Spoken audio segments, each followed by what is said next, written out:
When Fox News is praising CNN, you know that something strange is happening.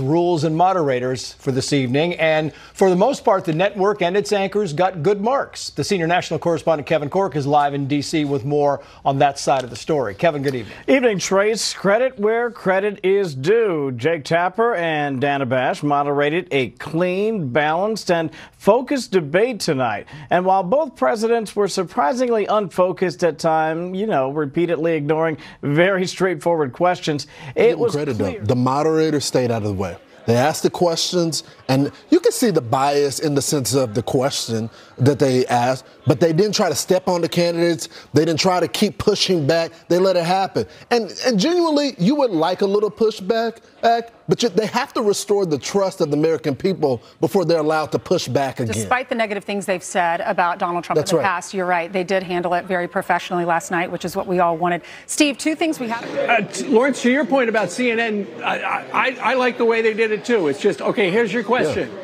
Okay, that was not a very long answer. Mr. President, you have 87 seconds left. Right. What would you like to say? I like the way they did that. But then here's the thing. This particular format allowed each of the candidates to fact-check each other. Yep. And when Joe Biden would fact-check Donald Trump, did anybody understand what he was talking about? Right. Yeah. It wasn't just a meandering, but it was so soft, and then he'd kind of run out of gas, and then I think he got a little flustered, and we know he's got a history as being a stutterer since he was a small boy, but none of it worked for him. This praise comes after CNN's presidential debate where Joe Biden had an admittedly terrible performance. He was slow to react, he was mumbling throughout, and at times he was straight up incoherent.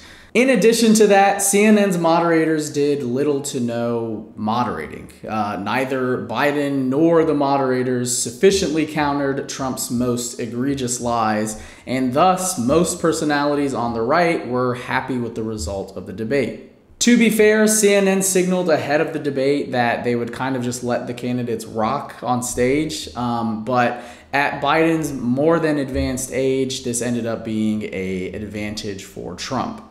Because they will take the life of a child in the 8th month, the 9th month, and even after birth. After birth, if you look at the former governor of Virginia, he was willing to do this. He said, we'll put the baby aside and we'll determine what we do with the baby, meaning we'll kill the baby.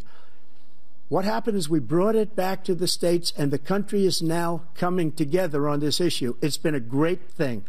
Thank you. President Biden? Now, normally, Fox News is a network that isn't too fond of CNN, or the Clinton News Network, as many of its viewers like to call it.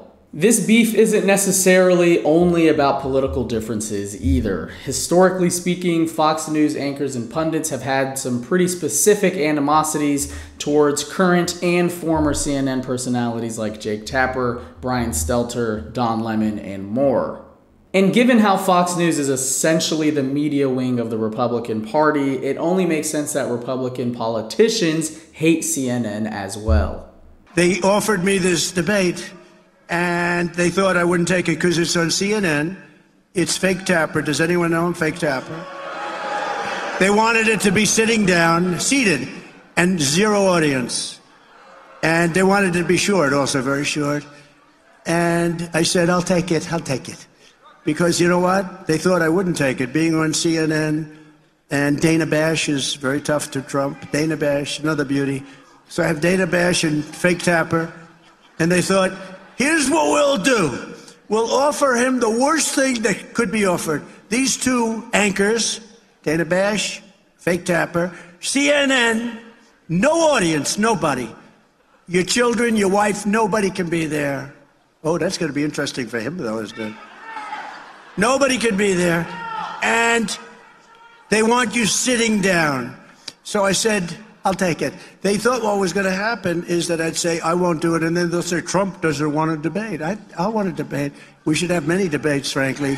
Prior to the debate, the right was in a frenzy about how supposedly unfair the debate was going to be. Marjorie Taylor Greene even went so far as to hypothesize that the debate was a front for some kind of liberal murder fantasy. Take a look.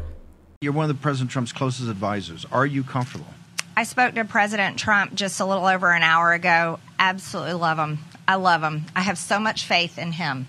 I have complete faith that he is going to hit a home run, but he is walking into a trap. He is walking into a rigged debate. He is walking into an arena filled with people that want to murder him. He's going to stand 10 feet away from Joe Biden, who wants to put him in prison the rest of his life, wants him to die and rot in prison. But after the debate, all of a sudden, it's all good.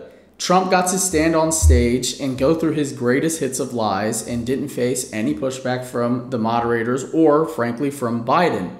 I think this is a phenomenon worth taking seriously, right? The idea that one network, which claims to be fair and balanced, can behave in such a way that another network that had to settle a nearly $1 billion lawsuit for lying about the election can be fond of. Democratic Representative James Clyburn actually shared similar thoughts to one of the CNN presidential debate moderators, Dana Bash. If we're going to have another debate, the preparation for that debate needs to be different.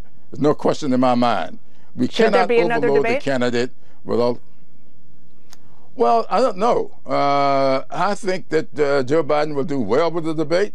I think it all depends upon what the rules are.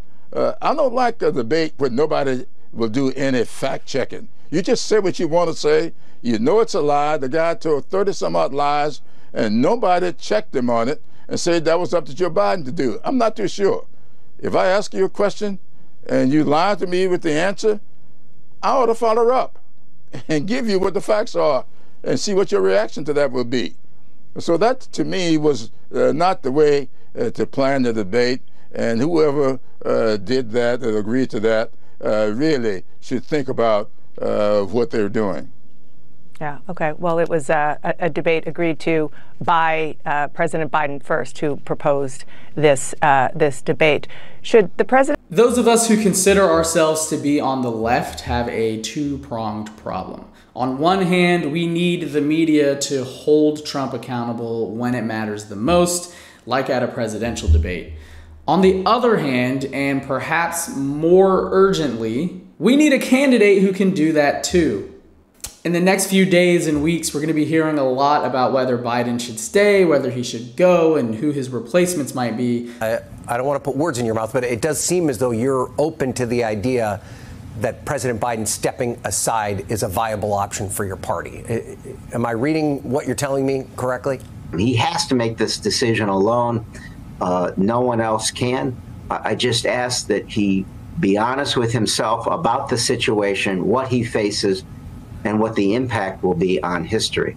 But the longer we deliberate on this, the worse it's going to be on Election Day.